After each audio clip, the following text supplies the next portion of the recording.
એટલે એને ક્યાંક ડામવા માટે એક નજર, જે દર વખતે મોદી સાહેબ સભાની પેલી જાદુઈ છડી આમ ફેરવીને જતા રહે છે રોડ શો ઉપર, એટલે અમિતભાઈ એક અલગ રણનીતિથી ચાલે છે. આરએસએસ એક અલગ રણનીતિથી, પણ અમિતભાઈની રણનીતિથી જે ખીચડી બની છે અંદર, એ ખીચડી આરએસએસ ને મંજૂર નથી. કનુભાઈની પોતાની એક ઉંમર થઈ ગઈ છે, એટલે એ આમ સ્વૈચ્છિક નિવૃત્તિ જેવા છે. ઉર્જા મંત્રાલય છે, એમનામાં ઉર્જા નથી. ગુજરાતમાં શિક્ષણ જગતમાં અને આરોગ્યની જે વ્યવસ્થા છે એમાં હું 10માંથી 6 માર્ક આપું. આવું જો કોઈ કહી દે તો આપણે એ વ્યક્તિને મને લાગે છે હામૈયા થાય. દારૂની એટલે દારૂ બંધી હોવા છતાં બહારના વ્યક્તિઓ, એટલે મને પણ એવું જાણવા મળ્યું કે છે. અચ્છા, છે, મારા નોલેજમાં છે ત્યાં સુધી ગુજરાતમાં દારૂબંધી છે. શંકરભાઈ બનાસકાંઠા લોકસભામાં રેખાબેન ચૌધરીને ટિકિટ ફાળવી ત્યારથી એમનું પત્તું ગણાઈ ગયું હતું. એટલે એ એમના માટે એક ટાસ્ક હતો. તેમ છતાં વાવની વિધાનસભા પાછી જીતી ગયા, પણ બનાસકાંઠા લોકસભા હારી ગયા. એટલે ઠીકરું શંકરભાઈના માથે ફોડાયું. હજી થોડું કામ કરો, હજુ કામ બાકી, હજી થોડું કામ કરો. આ મોદી સાહેબની સ્ટાઇલ છે આવી કે હજી થોડું કામ કરો, પછી આપણે જોઈએ. ચોક્કસ તમે અમારા ધ્યાનમાં છો. એટલે આવું મોદી સાહેબ બોલ્યો, મારી પાસે કોઈ સત્તા નથી આવું બોલવાની.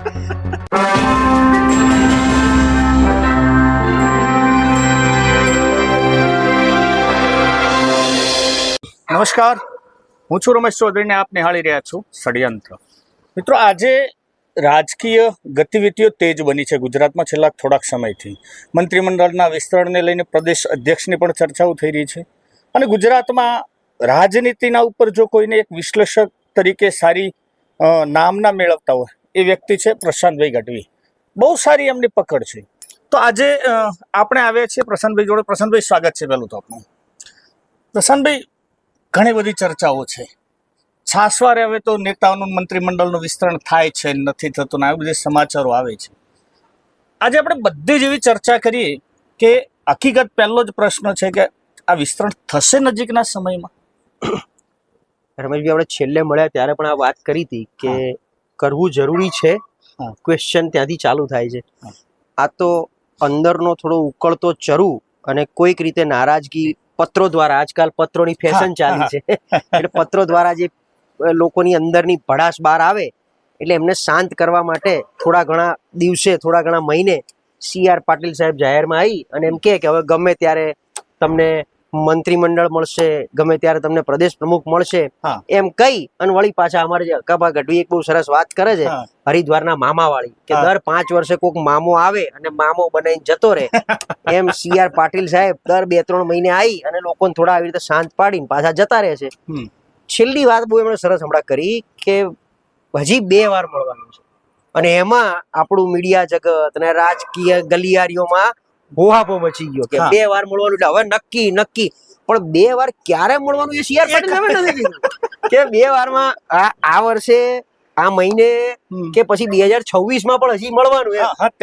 એટલે હવે તમે તારીખ આપતા નથી, અત્યારના પ્રમુખ ઠોકીને કહી શકતા નથી કે કયા દિવસે અમે કરવાના છીએ, તો પછી લોકોને અમથી ઉત્સુકતા કે ઉત્સાહ આપી અને લોલીપોપ આપવાનો મતલબ શું છે એમ. હવે તમે જે કહો છો કે શું કંઈ થશે, તો હું મારા શબ્દો ઉપર પહેલેથી બહુ અડગ છું કે ભારતીય જનતા પાર્ટી એની પ્રણાલી પ્રમાણે ચૂંટણીના 1.5 વર્ષ પહેલા આખું મંત્રીમંડળ મુખ્યમંત્રીના ચહેરા સાથે બદલે અને ફેસની અને પાર્ટીની એન્ટી ઇન્કમ્બન્સીને નવા ચહેરાઓ દ્વારા ખાળવાનો પ્રયત્ન કરે. એ પ્રમાણે 2027ની ચૂંટણીના 1.5 વર્ષ, એટલે કે લગભગ જે રીતે ભૂપેન્દ્રભાઈ 22ની ચૂંટણીના 1.5 વર્ષ પહેલા 2021 ઓગસ્ટમાં શપથવિધિ લીધી હતી, એ પ્રમાણે જોવા જાવ તો જુલાઈ ઓગસ્ટ 2026માં મંત્રીમંડળને મુખ્યમંત્રી બદલવા પડે. હવે અત્યારે જો કરે તો શું આ મંત્રીમંડળ અને આ મુખ્યમંત્રી 2027 સુધી ચાલુ રહેશે એવું માની લેવાનું આપણે? જો મંત્રીમંડળ બદલાય તો અત્યારે જેને તમે લાવી રહ્યા છો એનો મતલબ કે 27 સુધી એમને રાખશો. આ બધા ગણિત પણ ક્યાંક પાછળ કામ કરતા હોય. તો જો આમને જ રાખવાના હોય તો 27ની ચૂંટણી સુધી ભૂપેન્દ્રભાઈ મુખ્યમંત્રી જેવું માની લઈએ, તો તમને, મને કે જનતાને સરકારના ગવર્નન્સનું એ વાતાવરણ દેખાય છે કે ભૂપેન્દ્રભાઈની સરકારમાં અત્યારે બધું સાફ સુથરું છે, સબ સલામત, જે મોદી સાહેબ કહેતા હોય કે હિન્દુસ્તાન મેં સબ સલામત, તો શું ગુજરાતમાં સબ સલામત છે અત્યારની આ સરકારમાં? મંત્રીમંડળની દ્રષ્ટિએ, સામાજિક સમીકરણની દ્રષ્ટિએ, લોકોની સુવિધાની દ્રષ્ટિએ તો મુખ્યમંત્રી નથી બદલવાના. કારણ કે જો મુખ્યમંત્રી બદલવાના હોય તો મંત્રીમંડળનું વિસ્તરણ અત્યારે થવાનું નથી. અને જો અત્યારે કરી નાખો તમે, માનો 4-5 ને એડ કરો અને વળી પાછા હમણાં 2026માં મે, જૂન, જુલાઈમાં પાછા તમે ઉભા થાઓ અને મુખ્યમંત્રી બદલો, તો અત્યારના બનાયેલા મંત્રીઓને પાછા 27 સુધી કન્ટિન્યુ કરશો કે અત્યારે ટેમ્પરરી એમને 5 ખાતા આપશો ને વળી પાછા ખાતા પાછળથી બદલશો? આ બધું બી થોડું લોજિકલી આપણે, મને લાગે છે, સમજવું જોઈએ. હવે જો અત્યારે મંત્રીમંડળનું વિસ્તરણ કરે છે તો સમાવેશ કોનો કરવો, કેવી રીતે કરવો, સામાજિક સમીકરણના ચોકઠા કેમના ગોઠવવા અને કેમ કરવું, પહેલો પ્રશ્ન ત્યાંથી. કે કારણ કે 2022ની ચૂંટણી થઈ અને આજે 2.5 વર્ષ કરતા વધારે સમય થવા આવ્યો, તો 2.5 વર્ષ સુધી કર્યું નથી જ્યારે કરવાનું હતું. કારણ કે 16 મંત્રીથી આપણું મંત્રીમંડળ ચાલે છે, મુખ્યમંત્રી સાથે 17. 182 સીટ પ્રમાણે આપણી પાસે 27 મંત્રીઓનું પ્રોવિઝન છે. અને અત્યાર સુધી લગભગ 22, 25, 27 સુધીના મંત્રીઓ આપણે લીધા છે. તો આ વખતે 16 કેમ લીધા? જો લેવાતા તો એ વખતે બી 20 ઉપરના કરી દેવાતા તમારે. તો એ વખતે તમે કઈ ઓરામાં હતા? એ વખતે તમે કયા ઈગોમાં હતા કે તમે 16 થી ચલાવવાનું માન્યું અને 16 ને પાછા 2.5 વર્ષ સુધી ચલાયા? અને હવે 2.5 વર્ષે અચાનક તમને શું થયું કે તમારે બીજા આમાં 5-10 ને એડ કરવા છે, આમાંથી ઘણાને કાઢવા છે? આમાંથી 16માંથી તમે ઓછામાં ઓછા 8 કાઢવાનો પ્રયત્ન કરશો, ઓછામાં ઓછા આપણે માની લઈએ, ચલો. અને નવા 8-10 ને એડ કરશો તો પાછા 16 આવીને અટકશો. હા, તમે એક સાથે 16માંથી 8 કાઢો એટલે 8 રહ્યા, 27માં 19 ખૂટે છે, તો તમે બીજા નવા 10 એટલે 8 નવા ને બીજા 10 એટલે શું લગભગ 15 થી 20 ધારાસભ્યોને મંત્રી તો બીજા નવા લાવશો. એટલે આ બધું ચોકઠા હજી લોજિકલી મને બેસતા નથી. અને હું બહુ સ્પષ્ટ છું કે પાટીદાર પ્રદેશ પ્રમુખ આપવા હોય તો પાટીદાર મુખ્યમંત્રી ને પાટીદાર પ્રદેશ પ્રમુખ બે એક સાથે ન ચાલે. એટલે જો મુખ્યમંત્રી બદલે ત્યારે પ્રદેશ પ્રમુખ આપે અને ત્યારે નવા મુખ્યમંત્રી સાથે આખું મંત્રીમંડળ બદલાય, આ દિવસ હું જોઈ રહ્યો છું.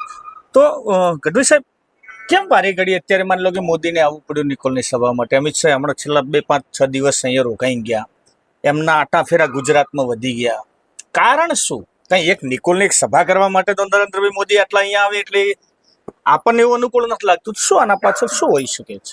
ગુજરાતના પરિપ્રેક્ષમાં મોદી સાહેબ ક્યારેય ગુજરાત ના આવે ને, જો મંત્રીમંડળનું વિસ્તરણ કે પ્રદેશ પ્રમુખ કે સંગઠનમાં કોઈને મૂકવા હોય, ઇવન એક ટાઈમે IAS IPS ની બદલીઓ ઉપરથી જ થાય છે, મોદી સાહેબ ને શાહ સાહેબ કરે છે.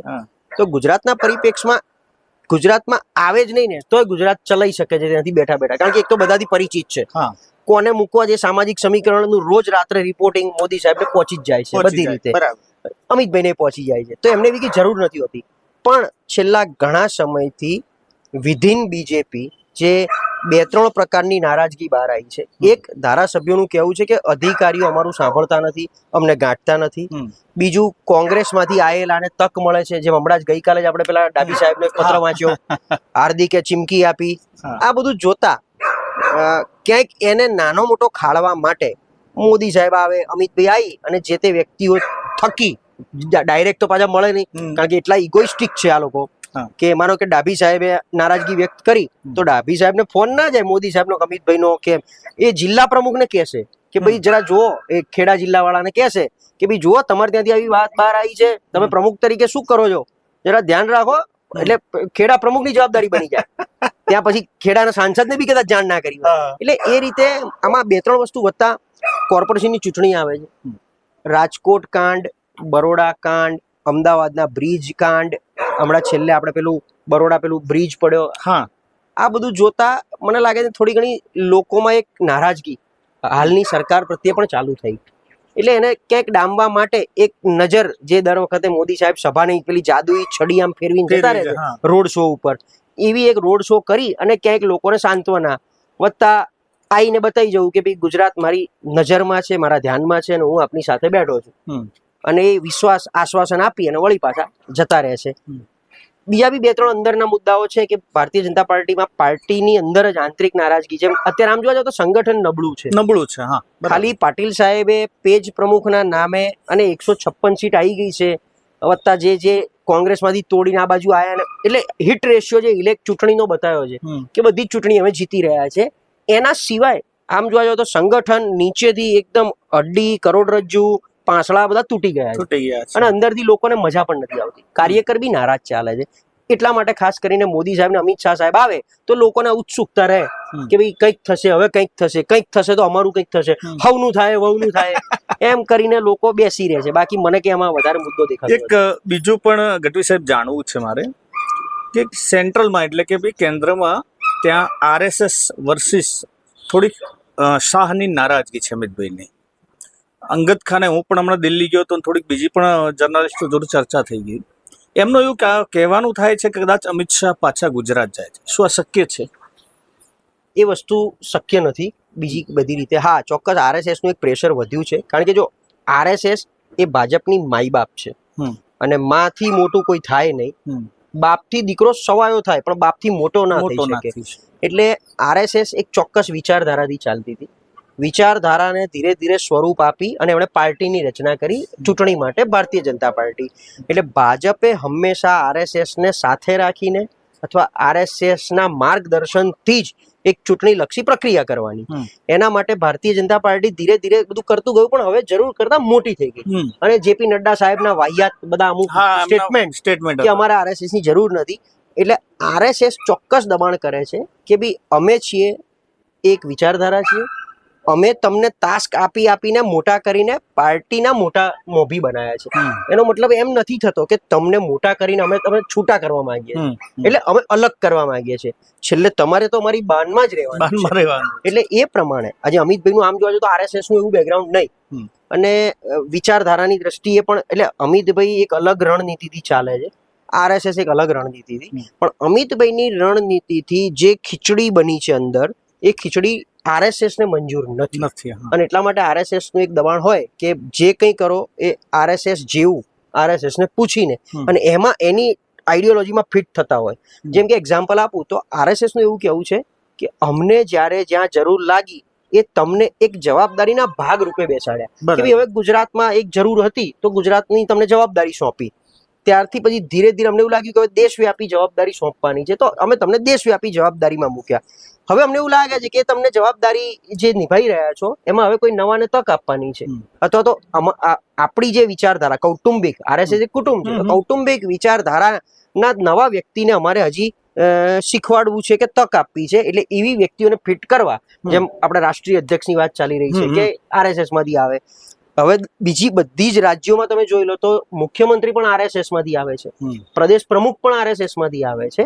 એ રીતે આરએસએસ નું દબાણ કે રાષ્ટ્રીય અધ્યક્ષ હોય કે ગુજરાતના મુખ્યમંત્રી હોય કે ગુજરાતના પ્રદેશ પ્રમુખ હોય, એ આરએસએસ માંથી લાવવા છે, જે અમિતભાઈને મંજૂર નથી અને અમિતભાઈને એમના વ્યક્તિ મૂકવા છે.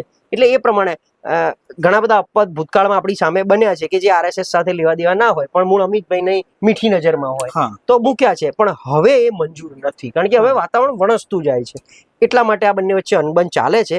અને મને લાગે છે આ વખતે આરએસએસ બી થોડું વધારે સ્ટ્રોંગ એટલે એગ્રેસિવ બન્યું છે કે ભાઈ આમ જ ચાલશે.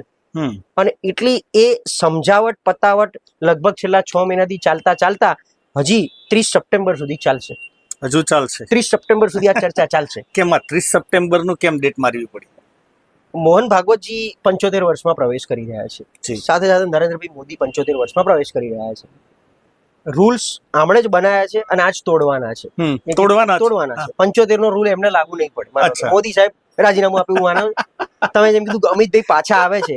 હવે ગૃહમંત્રી બન્યા પછી એ ગુજરાતના કોઈ પણ પદ ઉપર અમિતભાઈ આવીને એ ધુરા સંભાળે એ વાતમાં સહેજ બી માલ નથી, એ બેસી બી ના શકે. એ જ રીતે નરેન્દ્રભાઈ અત્યારે આટલા સશક્ત છે તો એ સત્તા વગર 1 મિનિટ ના બેસી શકે. અને તમે એમને એમ કહો કાલથી પ્રધાનમંત્રી પદે તમારે હટી જવાનું છે તો શું એ સ્વીકારશે? એટલે એ જે આંતરિક લડાઈ ચાલે છે એનો અંત સપ્ટેમ્બરમાં આવશે. ત્યારે બધી જ ખબર પડી જશે કે આગળ શું ચાલી રહ્યું છે, કોણ રૂલ નવા બનાવે છે, કોણ રૂલ તોડી રહ્યા છે. જેમ કે અત્યારે તમે જુઓ તો ઉપરાષ્ટ્રપતિની ચૂંટણી છે જ હમણાં, એના ઉમેદવાર પ્યોર આરએસએસ ને લઈને ઘણી બધી વાતો આપણે એમના મોઢેથી અને એમના માટે પણ સાંભળી. એટલે આરએસએસ હવે પકડ પાછી લઈ લીધી છે. જે પકડ છેલ્લા 5-10 વર્ષમાં ભરોસે મૂકી હતી, પકડ મૂકી નહોતી દીધી, ભરોસો મૂક્યો કે ભાઈ તમે કરો છો બરાબર કરે છે, એટલે આપણે જેમ કરો છો એમાં અમારું સમર્થન. એ સમર્થનને અત્યાર સુધી ચલાવ્યું. હવે 10 વર્ષના અંતે આરએસએસ પણ સફાળું જાગ્યું તમે જો અમુક વાર મોહન ભાગવત, આપણે ઘણી બધી મને લાગે છે વાતોથી ડાયવર્ટ પણ થઈશું, પણ મને મજા આવે છે વાત કરવાની. ઘણી વાર મોહન ભાગવતના સ્ટેટમેન્ટ તમે સાંભળો તો એ મુસ્લિમોને પણ આપણા પેલા ગણે છે. તમે જુઓ કે હિન્દુ મુસ્લિમ ભાઈ 40 પેઢીએ આપણે બધા એક જ હતા, હિન્દુસ્તાની હતા. આ બધી જે વાતો છે, તો ક્યાંક આરએસએસ હવે ભૂલ સમજાઈ રહી છે એમને, કે વધારે પડતો છૂટો દોર આપી અને ભાજપનું કોંગ્રેસીકરણ, દરેક વાતનું પોલિટિસાઇઝેશન, આ બધું કરીને નુકસાન ભોગવવાનું આવે છે. એટલે આરએસએસ પકડ પાછી હાથમાં લીધી છે અને બધી જ રીતે આરએસએસ પ્લસ નું કોમ્બિનેશન મૂકવાનો પ્રયત્ન છે. ગુજરાતમાં પણ એ જ કે RSS plus community, RSS plus નું કોમ્બિનેશન પ્રદેશ પ્રમુખ માટે પણ લાગુ પડશે અને મુખ્યમંત્રી માટે પણ લાગુ પડશે. પ્રશાંતભાઈ, માની લઈએ આપણે કે આવતીકાલે જ નવું મંત્રીમંડળનું વિસ્તરણ થાય, આપણે એક માની લઈએ સપોઝ તરીકે, બરાબર? તો પહેલા તો જે અત્યારે 16 મંત્રીઓને એક આપણો મુખ્યમંત્રી, આમાંથી કોના કોના મંત્રાલય તરફથી એક સંતોષકારક ગુજરાતને જવાબ નથી મળતો? માની લો, હા, નથી, મતલબ કે જો એમનો પેરેગ્રાફ મતલબ વ્યવસ્થિત સુશાસનમાં નથી આવતો, એવા જેવી રીતે આપણે હર્ષભાઈ સંઘવી છે, શિક્ષણ મંત્રી છે આપણે કુબેરભાઈ ડિંડોર, મૂળ ટોટલી આંદોલનની શરૂઆત જ અહીંથી થાય. એટલે આવામાં આપના દ્રષ્ટિએ કયા કયા મંત્રીઓ છે જેમનું વ્યવસ્થિત કામ તમારી દ્રષ્ટિએ નથી સારું લાગતું? હમણાં છેલ્લા ઘણા સમયથી એક પરફોર્મન્સ રિપોર્ટ ઉપર બહુ વાત આપણે સાંભળી રહ્યા છે કે અંદર ખાને મંત્રીઓનો પરફોર્મન્સનો રિપોર્ટ તૈયાર કર્યો છે, ઉપર પહોંચાડ્યો છે, અને મંત્રીમંડળનું જો વિસ્તરણ થાય તો લગભગ 5-10 મંત્રીઓ ઘર ભેગા થાય. તો આપણે જો કેબિનેટની ચર્ચા કરીએ, તમે નામ બોલ્યા પ્રમાણે, તો અત્યારે નંબર 2 માં ઋષિકેશભાઈ અને કનુભાઈ, બે પેરેલલ કરી શકાય. કનુભાઈની પોતાની એક ઉંમર થઈ ગઈ છે, એટલે એ આમ સ્વૈચ્છિક નિવૃત્તિ જેવા છે. ઉર્જા મંત્રાલય છે, એમનામાં ઉર્જા નથી. સૌરભભાઈ પાસે ઉર્જા હતી, ઉર્જા ના ખાતું હતું, તો આમ આખા ગામમાં આખા દેશમાં તમને ઉર્જા ઉર્જા ઉર્જા સંભળાતું હતું. એટલે સૌરભભાઈ એટલા એગ્રેસિવ હતા, દરેક વખતે કામ બહુ કરતા હતા. એમ અત્યારે ઉર્જા કનુભાઈમાં નથી, અને પોતે બી સ્વૈચ્છિક નિવૃત્તિના આરે આવીને ઉભા છે, એટલે એક સમજી શકો છો. ઋષિકેશભાઈ બધી રીતે કે શિક્ષણ ને આરોગ્ય, બે મહાન મોટા ખાતા લઈને બેઠા છે, અને બંને પ્રાથમિક જવાબદારી વાળા ખાતા. દરેક કોઈ પણ દેશને મોટું થવું હોય તો શિક્ષણ ને આરોગ્ય એમનું તંત્ર બહુ વ્યવસ્થિત હોવું જોઈએ. એ તમને મને ખબર છે કે ઋષિકેશભાઈ મંત્રી છે અને શિક્ષણ ને આરોગ્ય ક્યાં છે, એટલે એક વ્યવસ્થાના ભાગરૂપે ક્યાં ઉભું છે. એને જો 10 માંથી રેન્ક આપવાનું હોય તો તમે રોડ ઉપર કોઈને પણ લઈને ઉભા રહો કે 10 માંથી તમે કેટલા માર્ક્સ આપશો, તો 5 ઉપર કદાચ જો કોઈ આપી દે તો નવાઈ જેવું થશે. તો તમારે એ વ્યક્તિને, મને એવું લાગે છે, સરકારે ચાંદલા કરવા પડે.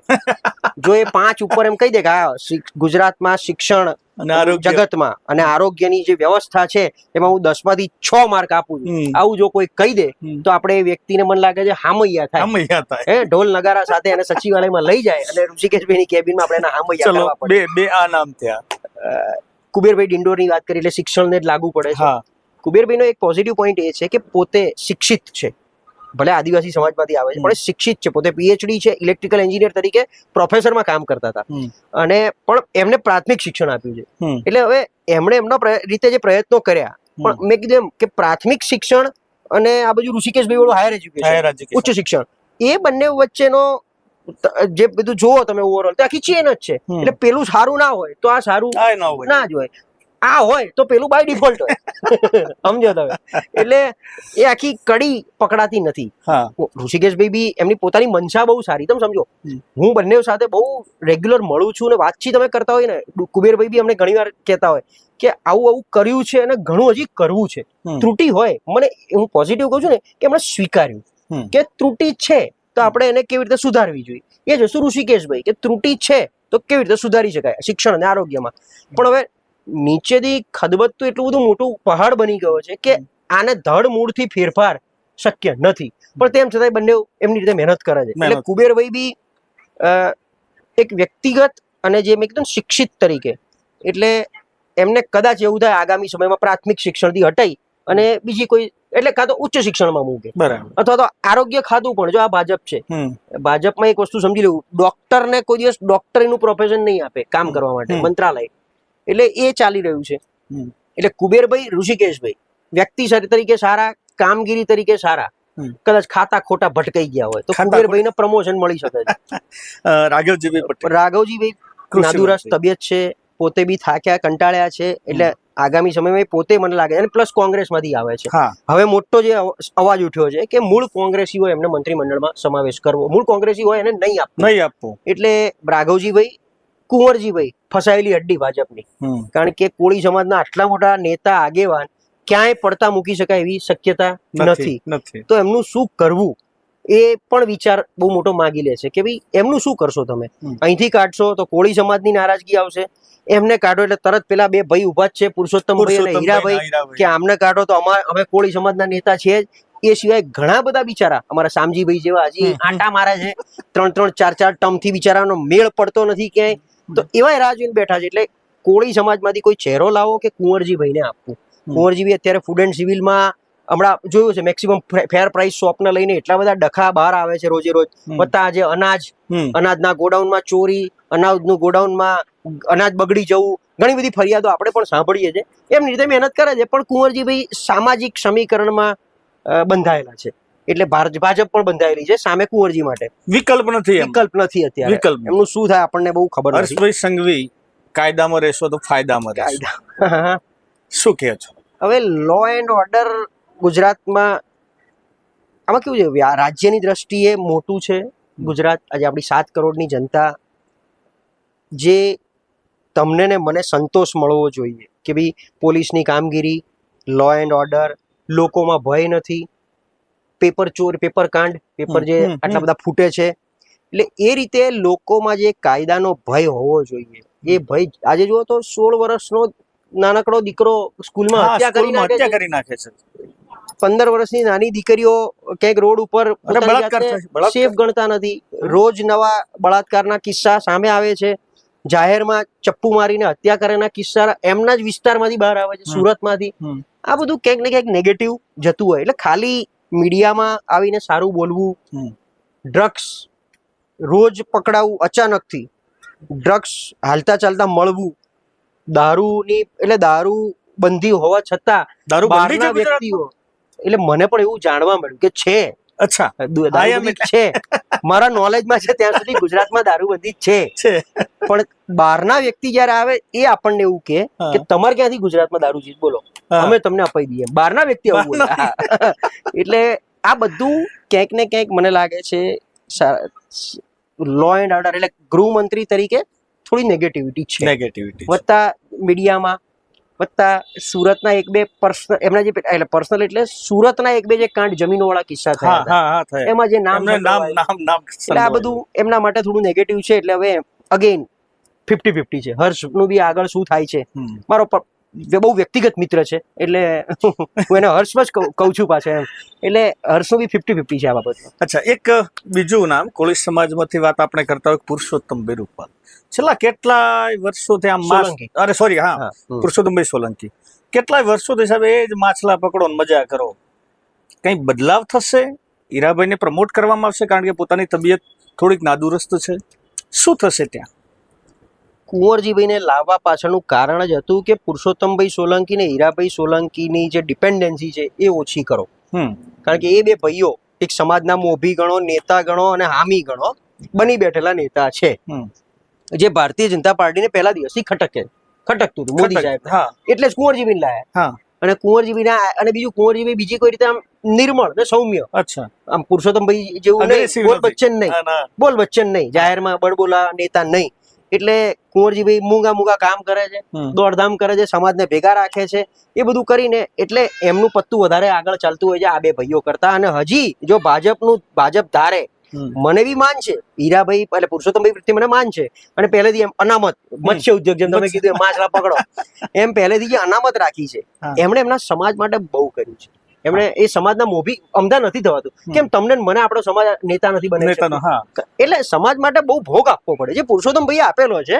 પણ એક તો એમની નાદુરસ્ત તબિયત, વિધાનસભાનો રેકોર્ડ કઢાવો કે આટલા દિવસ વિધાનસભા ચાલી હોય 100 દિવસ વર્ષમાં, એમાંથી કેટલા દિવસ એમણે હાજરી આપી, અને મંત્રી તરીકે કેટલું કામ કર્યું, વિસ્તારના પ્રતિનિધિ તરીકે કેટલું, સામાજિક પ્રતિનિધિ તરીકે 100 માંથી 100 માર્ક, પણ વિસ્તારના પ્રતિનિધિ, એમનો વિસ્તાર ભાવનગર ઘોઘા તમે પૂછી આવો તો વિસ્તારના પ્રતિનિધિ તરીકે વિકાસમાં એમનું યોગદાન કેટલું, આ બધું બહુ ટેકનિકલ મુદ્દો છે. એટલે વિચાર માંગી લે અને લોકો ઉપર સુધી આનું ઇવેલ્યુએશન કરતા હોય છે.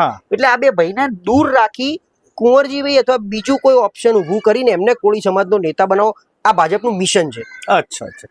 હવે આ તો વાત થઈ, ઘણા બધાના આપણે એમના કાર્ડ જોયા, લેખાજોખા. વાત અલગથી મુદ્દાથી કરીએ, હવે કોનો સમાવેશ થશે, કારણ કે આમાં લાંબુ લિસ્ટ છે, બધાની એક આશા લઈને બેઠા છે. એમાં ખાસ ઉત્તર ગુજરાતની વાત કરતા હોય તો શંકરભાઈ ચૌધરી. શું સાહેબ, શું લાગે છે તમને? કારણ કે ઘણા સમયથી એમને એક થોડાક દૂર રાખવાનો પ્રયત્ન કરવામાં આવે છે. આમ સક્ષમ નેતા છે ઉત્તર ગુજરાતના. એક એ થયા, હાર્દિકભાઈ છે, અલ્પેશભાઈ ઠાકોર છે, કાઠિયાવાડમાંથી ઘણા બધા નામ છે, આપણે સળંગ ચર્ચા કરીએ તો શું આમાં આમનો નંબર લાગી શકે એવી આશા છે? શંકરભાઈ બનાસકાંઠા લોકસભામાં રેખાબેન ચૌધરીને ટિકિટ ફાળવી ને ત્યારથી એમનું પત્તું ગણાઈ ગયું હતું. એટલે એ એમના માટે એક ટાસ્ક હતો. તેમ છતાં વાવની વિધાનસભા પાછી જીતી ગયા, પણ બનાસકાંઠા લોકસભા હારી ગયા. એટલે ઠીકરું શંકરભાઈના માથે ફોડાયું હતું કે રેખાબેન ચૌધરી, કારણ કે ટિકિટ આપવા માટે શંકરભાઈએ ખૂબ લોબિંગ કર્યું. બરાબર. ત્યારબાદ ભાજપની એક બીજી સ્ટાઇલને સમજો.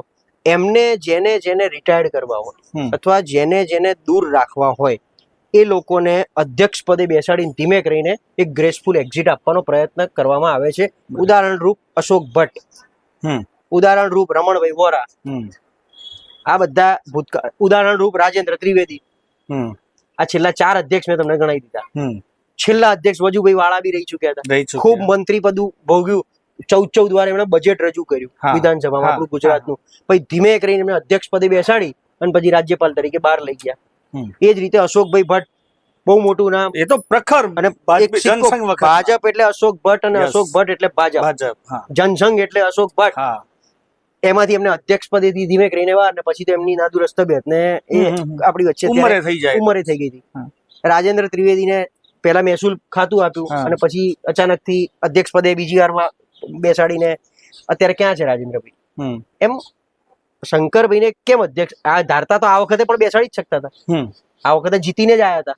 એ આયા ત્યારે લોકોને એવું લાગતું હતું ઓબીસી નો આટલો મોટો ચહેરો છે, કદાચ ડેપ્યુટી સીએમ બનાવશે. હા, બરાબર. કારણ કે ગઈ વખતે સીએમ નીતિનભાઈ હતા, આમની પહેલા ભૂપેન્દ્રભાઈ પહેલા. તો કેમ એમને અધ્યક્ષ પદ આપ્યું? મૂળ ભાજપે ધીમે ધીમે એક આમાં શું, જે ચહેરો, નરેન્દ્ર મોદીની એક સ્ટાઇલ છે, જે ચહેરો મોટો થાય એના નામનો ડંકો વાગે અને એનું એક સામાજિક નામ થાય એને ધીમે કરીને બાજુ પર મૂકી દેવું. એટલે બધા ઘણા બધા, જેમ તમે કોળી સમાજમાં મોટો ચહેરો થયો પુરુષોત્તમ સોલંકી, તો ધીમે કરીને બાજુ પર બેહાડીને કુંવરજીભાઈ લઈ આવ્યા. એટલે કુંવરજીભાઈને એક સ્ટેજથી ધીમે કરીને બહાર કરતા વાર નહીં લાગે. એ જ રીતે ઓબીસી ચહેરા તરીકે શંકરભાઈનું નામ બહુ મોટું વધી ગયું કે ઓબીસી ના મોટા નામ છે, મોટો ચહેરો છે. એટલે અત્યારે તમે 5 સમાજના 5 મોટા નામ તમે ના ગણી શકો. મોદી સાહેબે વાતાવરણ જ એવું બનાવી દીધું હોય છેલ્લી 2 ટર્મમાં. એટલે શંકરભાઈને મને લાગે ધીમે કરીને ગ્રેસફુલ એક્ઝિટની દિશામાં આગળ વધારી રહ્યા છે. બીજું બધું તો વિચારવાનું જ નહીં. લીલી પેનથી સહી કરવાના અભરખા લઈને આવેલા અલ્પેશભાઈ ઠાકોર, શું કહેશો એમને? હજી થોડું કામ કરો, હજુ કામ બાકી, હજી થોડું કામ કરો. એમ આ મોદી સાહેબની સ્ટાઇલ છે આવી કે હજી થોડું કામ કરો, પછી આપણે જોઈએ. ચોક્કસ તમે અમારા ધ્યાનમાં છો. એટલે આવું મોદી સાહેબ બોલે, મારી પાસે કોઈ સત્તા નથી આવું બોલવાની. એ બાબતમાં હાર્દિકને 2 માર્ક વધારે આપવા પડે. ફિટ થયો ભાજપના પેલામાં, કલ્ચરમાં, ભાજપ કુળમાં. આપણે પેલું એક લગનમાં આપણે એક વિધિ હોય છે ગોત્રી ભરવાની, ખબર છે કે અમે તમને અમારા ગોતરમાં ભેળવીએ છીએ. એમ આ હાર્દિકને પૂરેપૂરો ભાજપના ગોતરમાં ભેળવી દીધો. આના પહેલા પણ મોદી સાહેબ આવ્યા હતા, જો કે હાર્દિકની વાત કરી હતી ને કે હજુ થોડું વજન ઉતારો, થોડું વજન એમ, એટલે કે તારું સામાજિક વજન બહુ મોટું છે, એને ઉતાર દે થોડું, પછી આપણે કંઈક વિચાર કરીએ. પછી વિચારે એમ અલ્પેશભાઈને બી હજી કામ થોડું કરો, પછી જોઈએ 27 માં શું થાય છે. આવું મને લાગે છે. એ પેલું નથી in queue, you are in queue. અચ્છા, આવા 2-3 જણા છે યુ આર ઇન ક્યુ વાળા. એક બીજું પણ આપણે સમજવું છે. ત્યારે લોબિંગની દ્રષ્ટિએ ગુજરાતમાં 2 લોબી છે. આનંદીબેન પટેલ, એ પણ એક હાર્ડ લાઈન એમના સમર્થકોની છે. આ બાજુ અમિતભાઈ શાહનું પણ ચાલી રહ્યું છે. ભોગ લેવા છે ક્યાંક વચ્ચે સારા વ્યક્તિઓના જે ધારાસભ્યો છે એમના ક્યાંક આગળ એમને પ્રમોટ કરવા માટે. અત્યારે કઈ વધારે લોબી ગુજરાતમાં એક્ટિવ છે? બહુ બધા જાણે છે કે અમિતભાઈ લોબી એક જ છે. અમિતભાઈની નજીક કારણ કે અમિતભાઈ અને નરેન્દ્રભાઈ એક જ છે. 2 જણા. એ ભલે લોકો ગમે એટલું બહાર કે હવે આ 2 વચ્ચે આમ છે ને તેવું કશું છે નહીં. એ 2 એક છે. અને અમિતભાઈની જ લોબી સક્રિય હોય છે અમિતભાઈ ધારે એ પદ આપે છે, આપી શકે છે, અને મોદી સાહેબને પણ કહી શકે છે કે આને આપવાનું છે, અને મોદી સાહેબ એમાં લગભગ પણ એ તો આનંદીબેને કહી શકે. આનંદીબેન નું હવે એટલું બધું પહેલા જેવું ને, ભૂપેન્દ્રભાઈ આનંદીબેન ના હતા. અચ્છા, હતા હવે નથી. પણ પછી અત્યારે સંપૂર્ણ અમિતભાઈ ના છે. અમિતભાઈ ના થઈ ગયા છે આજે. નહીતર આનંદીબેને 2017 આમ જેને કહેવાય ને કે બે હાથ જોડીને વિનંતી કરી હતી કે મારા કોટાની એક જ ટિકિટ રાખો, એક જ, પણ એ ભૂપેન્દ્રભાઈને આપો ગાંઠલોડિયામાં. કારણ કે જે તે વખતે વાત એવી હતી ગાંઠલોડિયા આનંદીબેનને હવે ઉપર મોકલ્યા છે અને મુખ્યમંત્રી પદેથી બી નીકળ્યા છે, તો એમની જગ્યાએ અનારબેનને આપે ટિકિટ કે બીજા કોઈને આપે, તો એ નામ ઉડાડી દીધું આ લોકોએ. ત્યારે આનંદીબેનની ખૂબ જ રિક્વેસ્ટ થી ભૂપેન્દ્રભાઈને 2017 ગાંઠલોડિયા આનંદીબેનના કહેવાથી લડાયા છે અને ટિકિટ આપવામાં આવી છે. એટલે આનંદીબેનના વ્યક્તિ તરીકે તમે સમજો તો આનંદીબેન એમને ઔડાના ચેરમેન બનાવ્યા હતા. એટલે ભૂપેન્દ્રભાઈ હતા આનંદીબેનના, પણ પછી એ પણ પૂરા ગોતરમાં ભળી ગયા ને અત્યારે અમિતભાઈના થઈ ગયા. બીજું સાહેબ, આપની દ્રષ્ટિએ હજુ પણ કેટલાક ચહેરાઓ રહી જાય છે. કસવાલા, શું કહો છો આપ? આવા ઘણા ચહેરા છે. આવા ઇન્ડિવિજ્યુઅલ નામ લેવા જાવ તો 156 ધારાસભ્યો છે, એમાંથી બીજા આપણે 10-15 કાઢી નાખો જે મૂળ કોંગ્રેસમાંથી આવેલા, 140 જેટલા પ્યોર ભાજપી. એટલે બહુ બધા મહેશભાઈ કસવાલા છે, અમારા ડોક્ટર પ્રદ્યુમન વાજા છે, આ બાજુ ઉત્તરમાં 2-3 નામ છે. અત્યારે તમે જુઓ મંત્રીમંડળ આખું આપણું કાઢો તો દબદબો દક્ષિણ ગુજરાતનો અને ઉત્તર ગુજરાતનો વધારે છે, બરાબર. એટલે સૌરાષ્ટ્ર ક્યાંક થોડું બાકાત છે, થોડું મધ્ય ગુજરાત બાકાત છે. એટલે મહેશ કસવાલા અગેન સૌરાષ્ટ્રમાંથી આવે છે. ઉજ્જવળ ભવિષ્ય બેઝિકલી પ્યોર ભાજપના છે એક સંગઠન, એટલે જેને કહેવાય ને કે પેલા લેવલથી કામ કરેલું છે એમણે, શિક્ષણ પાયાના કાર્યકર તરીકે, અને એબીવીપી તરફ કામ કરેલું, યુવા મોરચામાં, અહીંયા પણ ભાજપના સંગઠનમાં પ્રદેશમાં પણ હતા. એ મને કાયમ મહેશભાઈ એવું કે મહેશભાઈ મારી જોડે રેગ્યુલર ડિબેટમાં બધાએ જોયેલા છે. મને કહેતા, હું પૂછું ને કે મહેશભાઈ આ વખત ટિકિટ, કે હું 2002 થી કપાવું છું. મારી ટિકિટ 2002 થી નક્કી હોય અને આગલી રાતે કપાઈ જાય. દર વખત અમિતભાઈ મને બોલાવીને કહીએ દે તારી ટિકિટ મેચ કાપી છે. આ વખત અમિતભાઈ એની ટિકિટ આપી છે. એટલે આપી હોય મીન્સ કંઈક વિચારીને આપી હોય. એ પાછી ભાજપની સ્ટાઇલ છે, અને ખાસ મોદી સાહેબની, કે જેને સિસ્ટમમાં લાવવા હોય અને બીજી કોઈ રીતે ઇન કરે, એ ઇન કરવા માટે મહેશભાઈને ઇન કર્યા છે. આટલામાં તમે સમજી શકો. તો મિત્રો, આ અતિ ગુજરાતની રાજનીતિ વિશે આપણા ન જાણેલી, ના સાંભળેલી ક્યારેક એવી વાતો અંદરની કે જે ઘણા ગઢવી સાહેબ જેવા જર્નલિસ્ટો બહુ સારી રીતે ગુજરાતના દર્શકોને સમજાવતા હોય છે. આપણા પણ દર્શકોને આ વાત સાંભળીને ચોક્કસ આપને આનંદ આવ્યો છે. આપના પ્રશ્નો, વિચારો યોગ્ય આપણા પ્લેટફોર્મ ઉપર રજૂ કરો. મિત્રો, વિડીયો ગમે હોય તો લાઇક, શેર અને કોમેન્ટ કરો, ને હા, ચેનલને સબસ્ક્રાઇબ કરવાનું ભૂલતા નહીં. જય હિન્દ, જય ભારત.